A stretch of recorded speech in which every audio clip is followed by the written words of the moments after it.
The city skyline glittered beneath a velvet dusk, each high-rise reflecting the amber glow of streetlights and traffic like scattered jewels. In the heart of this urban expanse, where power and wealth orchestrated the lives of many, stood the towering glass edifice of Salinger Industries.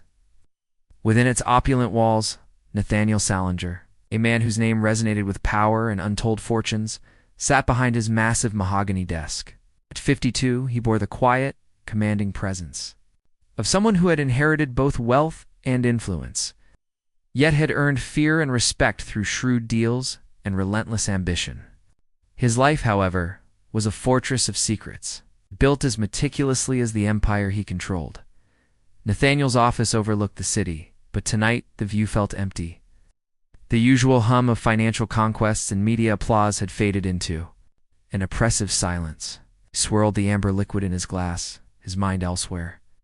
His late father's portrait hung on the wall, a somber reminder of legacies and burdens passed down in silence. Nathaniel had never asked many questions about his own past, preferring the comfort of power over the vulnerability of truth. The knock at the door was polite but insistent. "Come in," he said, his deep voice echoing against the marble walls. The door opened, and a young woman stepped into the office. She was striking not in the dramatic sense of high fashion or city glamour, but in a quiet, defiant beauty. Her skin was dark as polished mahogany, her hair cropped short, and her eyes carried the weight of someone who had witnessed too much too soon. She held herself with the poise of someone accustomed to standing before judgment, yet there was a tremor of hesitation in the way she lingered near the threshold. "Mr. Salinger?" she asked, her voice steady. "My name is Amara Bennett.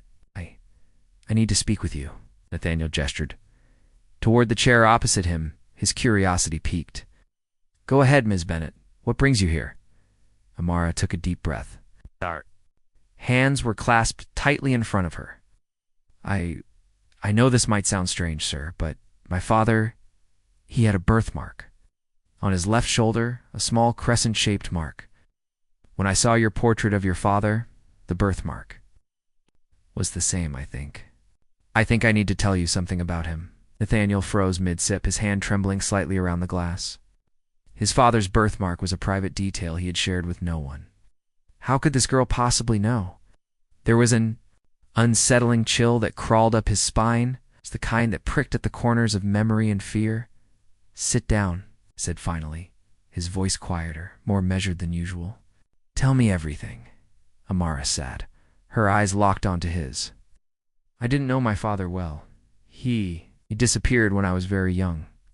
All I have are fragment stories, photographs, and memories my mother tried to keep alive. But the birthmark was the only proof I had that connected him to someone else. And then I found out about you, about your father. And I couldn't ignore the resemblance." Nathaniel leaned back in his chair, the weight of his sudden curiosity pressing down on him. He wanted to dismiss it as coincidence, a trick of the mind. But the certainty in Amara's eyes stirred something buried in him, a flicker of recognition, a memory of whispered conversations from decades ago, a time when his father's secrets were merely hints in the dark. "Go on," he urged. Amara's hands shook as she reached into her bag and pulled out an old photograph. She placed it carefully on his desk. Nathaniel's eyes scanned the image, the lines of a man he didn't recognize immediately.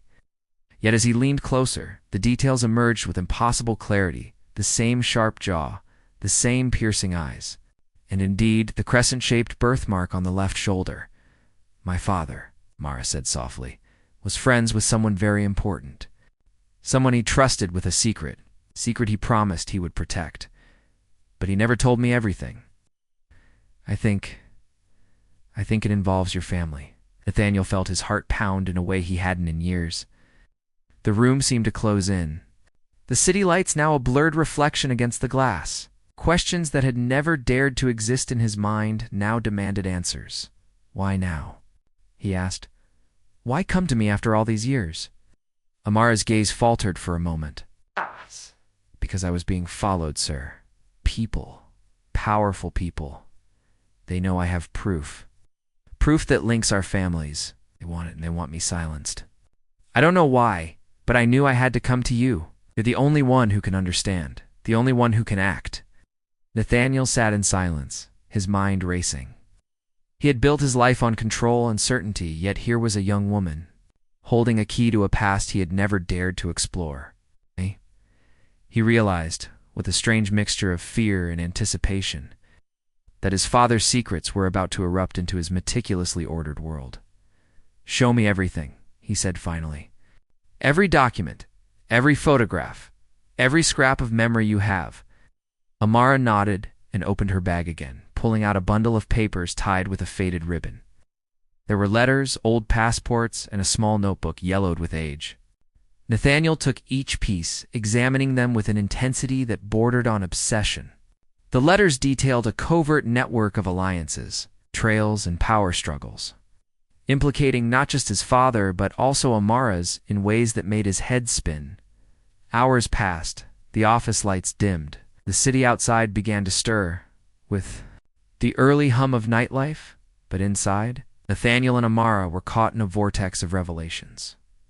Finally, Nathaniel leaned back, exhausted but electrified. This changes everything," he muttered. "My father, he wasn't just a businessman. He was involved in something far bigger than I imagined. And you were part of it." Amara shook her head. "I wasn't. I was just a witness to it, unknowingly. Until now." Nathaniel studied her carefully. "We need to move quickly. Whoever's following you, they won't wait. Neither can we. I need to know exactly what they want, and I need you to trust me completely. Can you do that?" Amara hesitated, then nodded. Nathaniel picked up his phone and dialed a number he hadn't used in years. A familiar voice answered. Tinged with surprise, "Nathaniel, it's been a while." "I need your help," Nathaniel said, his tone leaving no room for argument. "There's someone after this girl, and I think it's connected to my father's past. We need to uncover the truth before it's too late." By the time the call ended, plans were in motion. They couldn't trust anyone outside a small circle, and the threads of the past were beginning to weave into the present in ways that promised danger, revelation, and perhaps justice. As dawn broke over the city, Nathaniel looked at Amara, this young woman who had walked into his life with a single line of words, and realized that everything he had thought he knew about his family, his father, and even himself was about to be rewritten. The birthmark had been a clue, a silent signal that the past was alive, and that the truth long buried would no longer stay hidden.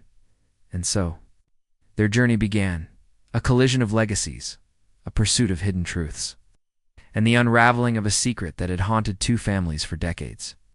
In that moment, Nathaniel understood something he had never admitted to anyone, not even himself.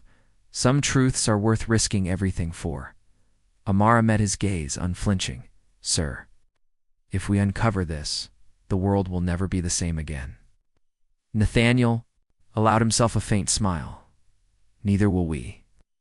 Outside, the city continued to pulse with life, oblivious to the storm of revelations brewing in the heart of its richest tower. Inside, two people, one searching for answers, one carrying them prepared to face a truth that would change everything. And it all began with a simple sentence, spoken by a girl whose life intersected fatefully with a billionaire. "Hi, sir. My father had the same birthmark."